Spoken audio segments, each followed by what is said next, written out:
Start with pharmacokinetics. First, absorption. So, pharmacokinetics is nothing but derived from Greek words pharmakon and kinesis. So, pharmakon means drug, kinesis means movement. So, the movement of drug is nothing but pharmacokinetics. That is the effect which body does to the drug. That is, after taking drug, how the body responds to the drug. It is nothing but pharmacokinetics. So, pharmacodynamics is nothing but pharmakon along with dynamics. Pharmakon means drug, dynamics means change. So, the drug which causes change, that is, drug induced change in the body. So, pharmacodynamics is drug does to the body, pharmacokinesis is body does to the drug. So first, for example, if we take an drug in an oral route, first it undergoes absorption, whether in our stomach or in a small intestine, mostly in the small intestine because of large surface area. So next, from the small intestine, it reaches into our circulation, systemic circulation, and from the systemic circulation, we know it reaches different organs and tissues. So from there, it enters, that is nothing but drug distribution because it is distributing into different organs. So from systemic circulation, the remaining drug binds to the target, that is so this drug sent to which organ or which target, so it reaches to the target and bind with it, then it causes the desired effect. But sometimes what happens is that these bonds are reversible ionic bonds, that is the drug which is bind to the target may just uh, remove its bonding and again go back to the systemic circulation. So it detaches again and it is again going into systemic circulation, so again going into organs and tissue.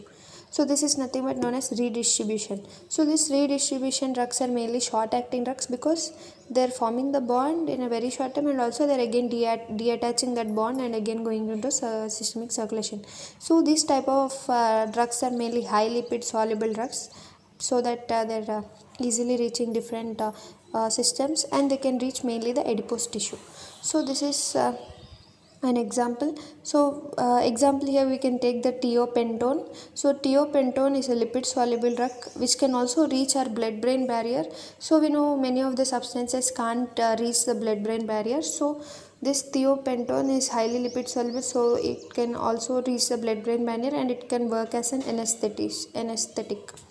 So here the number one step, that is absorption, drug distribution, and drug metabolism and drug excretion. Let us discuss about excretion. So sometimes what happens is now after completing all the desired effect and also after redistribution, the drug which is left will go to the liver. So after going to liver, it is broken down, that is broken down into water soluble drug. This is drug metabolism. We know, as we are talking about first part metabolism, first pass metabolism, so that takes place in the liver. So in the liver the drug is broken down into water soluble drug. So this water soluble drugs again it moves to the plasma. So in plasma, as you know, it passed by the kidney. From the plasma it passes into kidney. You know, water soluble substances can easily get filtrated, so the drug gets finally excreted out from the body. So this is a mechanism of a drug. So the first step, that is absorption, drug distribution, drug metabolism and drug excretion. So all this together, that is in short form ADME, all this together is nothing but known as pharmacokinetics, that is absorption, distribution, metabolism and excretion. So these four processes together form the pharmacokinetics. So pharmacodynamics is nothing but the drug which is binding to the target and forming the desired effect. It is the pharmacodynamic because dynamic is change, the change which has brought in our body, that is the drug is binding to our target system and forming a desired effect. So this is a pharmacodynamics. Now first let us start in detail of pharmacokinetics. So in pharmacokinetics the first process is absorption. So absorption, how it takes place, for example, if we take a drug by oral route, so from oral route it enters into our intestine. So in the intestine lumen, we know there are lipid barriers in between our intestine and blood vessel lumen. So in between this lipid lumen and blood vessel lumen we are having lipid barrier, so the drug need to cross this lipid barrier to enter into our blood. So here the concentration gradient towards our intestinal lumen should be more and the concentration gradient of our blood vessel lumen should be low, so that only it can it can easily pass from high concentration to low concentration, that is by passive diffusion process without any energy. So you can see this as And the drug also should be water soluble and lipid soluble, so that it can easily cross this lipid barrier. And in the blood vessel lumen, you can see the filtration takes place, so that water soluble drug can easily enter into blood vessel lumen. So passive diffusion mainly takes place in the lipid soluble drugs, and concentration gradient is important and it's required for this passive diffusion also. And sometimes what happens is a carrier mediated transport takes place, that is a carrier which takes up the drug and throws it towards the blood vessel lumen. So this carrier mediated transport, you can understand that is nothing but it is facilitated some by carrier or some protein, so hence the name is facilitated diffusion. So this is functional only when the constant. So here you can observe that both the passive diffusion and also the facilitated diffusion, these are only present only when the concentration gradient, that is nothing but here they should be high concentration, here they should be low concentration. So only when the concentration gradient is maintained, only then the drug can easily pass. So what happens is sometimes there are some conditions in which even the drug need to pass against concentration gradient, then it will use ATP, right? ATP is required, so this is an active transport. So the drug metabolism is like the drug absorption is mainly from intestinal lumen to blood vessel lumen. By the here we have seen the three process, that is a passive diffusion, facilitated diffusion, and also our active transport. So even only in the active transport we required ATP, but in passive and facilitated we don't need, but in passive and facilitated we compulsory need a concentration gradient. So the most common mechanism for the absorption of a drug is always passive diffusion, because passive diffusion doesn't need anything, just concentrations, and easily it can. So the most common mechanism is passive diffusion. Now let us check out examples of active transport, in which case active transport takes place. Here we have a PGP, that is the protein P glycoprotein pump, which pump against the concentration gradient and cause the drug efflux. Efflux means it is not allowing the drug to go inside a blood vessel lumen. So you can check out here, this is a PGP, like a receptor it is present. So here the concentration of drug is high, here it is low.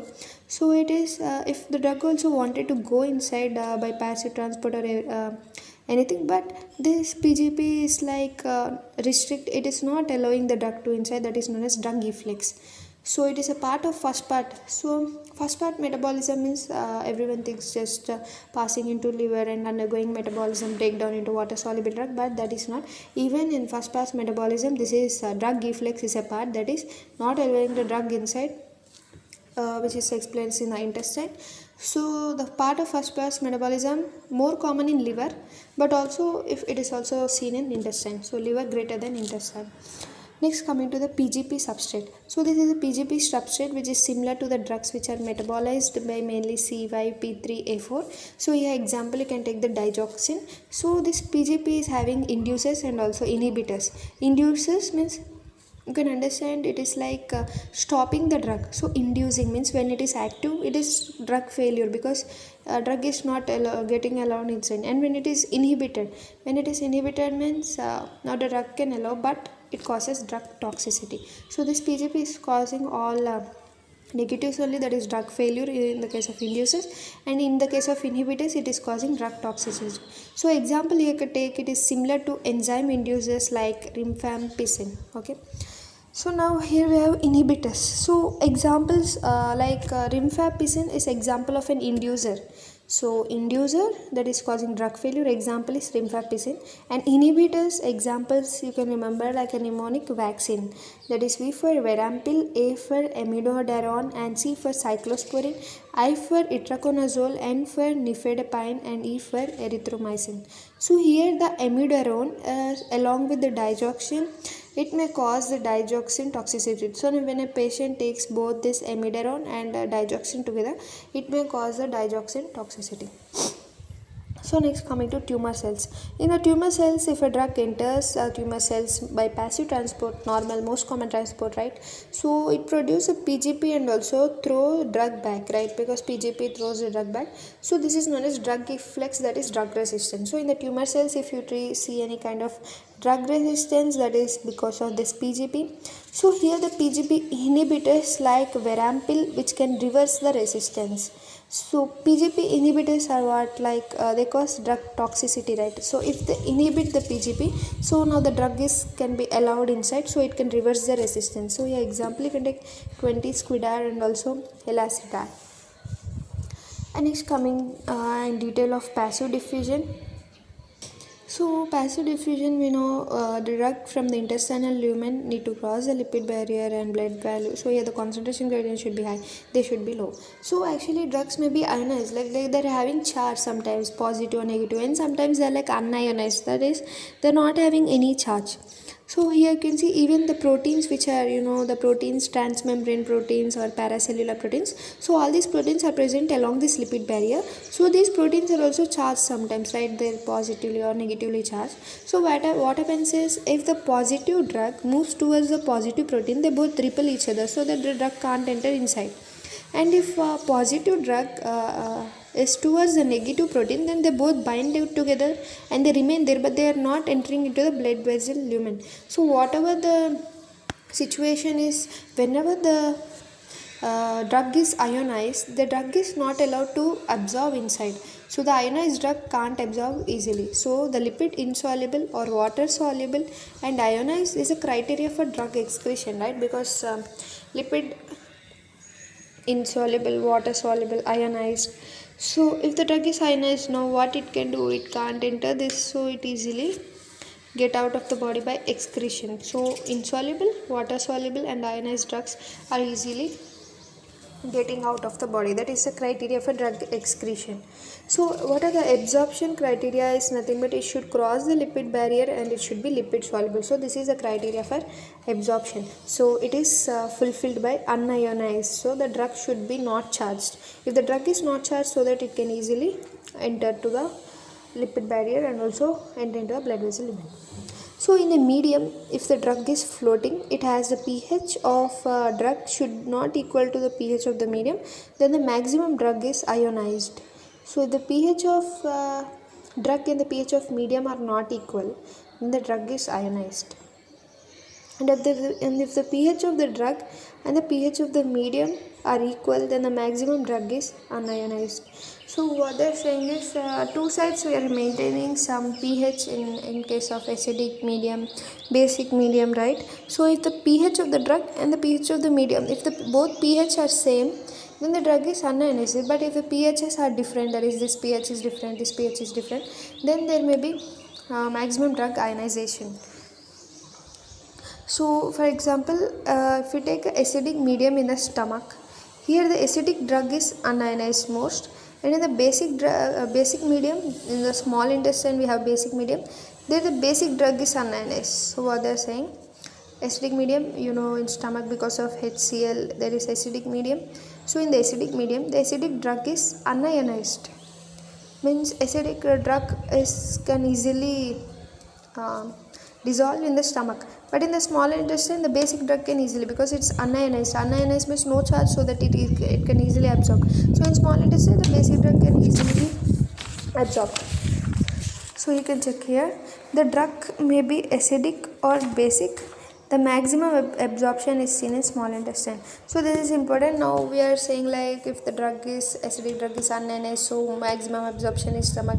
But this is false statement, because even the drug is acidic unionized, stomach has very small surface area. There is very large surface area in small intestine. So even the acidic drug which is unionized, it moves towards the small intestine and maximum absorption takes place in the small intestine. So this is important point. The drug may be acidic or basic. The maximum absorption takes place at the small intestine. So the drug which is acidic, it is unionized in the stomach, right? So coming to ionization. So ionization is equal to excretion, right? Because as we decreased here, because when the drug is having charge, it can't move here, so it directly goes into excretion pathway. So ionization is nothing but equal to excretion. So the pH of drug is different here, that is the drug in the medium. Let us see, for example, here we have a acidic drug in a basic medium, that is bicarbonate medium, and the basic drug in acidic, that is in opposite direction. So here we can take methotrexate, acidic drug in a basic bicarbonate medium, aspirin, the basic drug in an acidic aminochloride and others, vitamin C, cranberry juice medium. So this is like changing the urine pH. So we are having one equation like Henderson-Hasselbalch equation. So for acidic drug, that is log of unionized by ionized, that is equal to pKa of the drug minus pH of the medium. So this is the formula for the acidic drug, and for the basic drug the formula is log of ionized by unionized, that is equal to pKa minus pH. So pKa minus pKa for a drug is equal to pKa is equal to pH, that is pKa is equal to the pH of the medium, that is log of unionized by ionized is equal to pKa minus pH, which is equal to 0. Because as it is equal to 0, then log u by I is equal to 0, then u by A is equal to 1, because log 1 is 0. So here 1. So that nothing but here the unionized is equal to ionized in a medium, that is 50% we were having the unionized drug and 50% we are having the ionized drug in a case of a medium. So the pKa says that the pH of the medium at which the 50% of drug is ionized and the 50% of the drug is unionized. So whenever we take in a medium, the pH may be 50% of the drug is always ionized and 50% of the drug is always unionized. That is 50% can get out from excretion and 50% will easily absorb. So you can see example like acidic drug, as acidic drug of pKa of 4 and in stomach the pH is 2.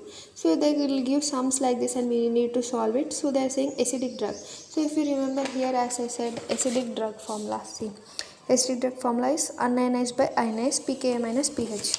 So that's what we are using, right? Unionized minus ionized, pKa minus pH. pKa is 4, pH 2, 4 minus 2, 2, right? So u by I is equal to 2. Then log of 2 is 10 power 2, that is 100. So u by I is equal to, here this log has gone away, so now here 100 has come instead of 2. So 100 by 1, we had nothing, so we have put 1.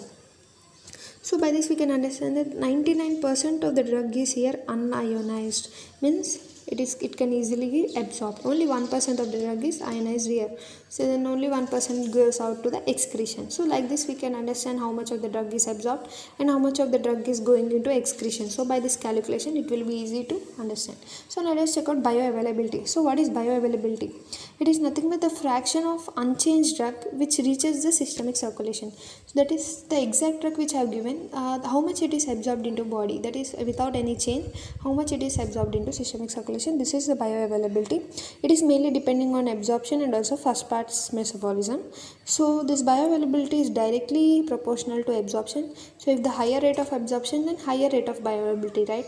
But it is inversely proportional to the first pass metabolism, because if there is higher first pass metabolism, then there will be lower bioavailability, and if there is higher bioavailability, then there will be lower first pass metabolism.